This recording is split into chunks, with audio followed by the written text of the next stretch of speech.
नमस्कार। एक बार फिर से मध्य प्रदेश शासन के पूर्व गृह मंत्री और बीजेपी के कद्दावर नेता नरोत्तम मिश्रा मीडिया के चर्चा के केंद्र बिंदु बन गए हैं। जी हाँ, क्या है वजह, पूरा हम घटनाक्रम विस्तार से आपको बताएंगे। दरअसल बीते दिनों में गृह मंत्री अमित शाह का मध्य प्रदेश में दौरा था और भोपाल में जो गृह मंत्री अमित शाह पहुंचे हुए थे एक विशेष कार्यक्रम में सम्मिलित होने के लिए, और इसी दौरान अमित शाह की नरोत्तम मिश्रा से मुलाकात होती है।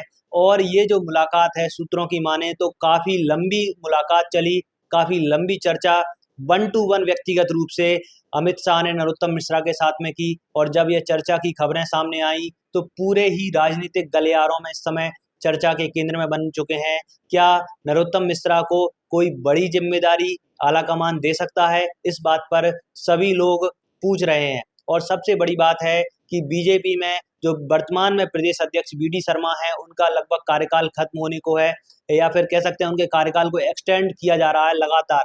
लेकिन अब मध्य प्रदेश में बीजेपी का चुनाव है, तो क्या बीजेपी प्रदेश अध्यक्ष की कमान नरोत्तम मिश्रा के हाथ में मिल सकती है, अथवा नरोत्तम मिश्रा से सलाह मशवरा करके नरोत्तम मिश्रा की राय पर ही किसी तीसरे व्यक्ति को भी बीजेपी का प्रदेश अध्यक्ष बनाया जा सकता है। हालांकि इस नाम में जो इस रेस है बीजेपी प्रदेश अध्यक्ष की, इसमें कई लोग शामिल हैं। इसमें रीति पाठक हैं, कुछ आदिवासी चेहरे भी हैं, कई सांसद भी हैं। इनके नामों पर लगातार चर्चा बन रही है। लेकिन मध्य प्रदेश में जो लोकसभा चुनाव हुए थे उस 29 की 29 सीटें मिली थी, और इसमें न्यू जॉइनिंग टोली की जो जिम्मेदारी थी, कमान थी, वो नरोत्तम मिश्रा को मिली। और नरोत्तम मिश्रा ने इस दौरान कई लोगों को, कई बड़े नेताओं को बीजेपी में ज्वाइन करवाया और सफलतापूर्वक दिखाया कि उनके अंदर क्षमता है कि वो पार्टी के संगठन को आगे बढ़ा सकते हैं। और इसी आधार पर फिर से लग रहा है कि बीजेपी प्रदेश अध्यक्ष की कमान नरोत्तम मिश्रा को मिल सकती है। हालांकि इसमें संशय है, सिर्फ चर्चा हुई है, कयास हुए हैं, और लगातार राजनीतिक गलियारों में ये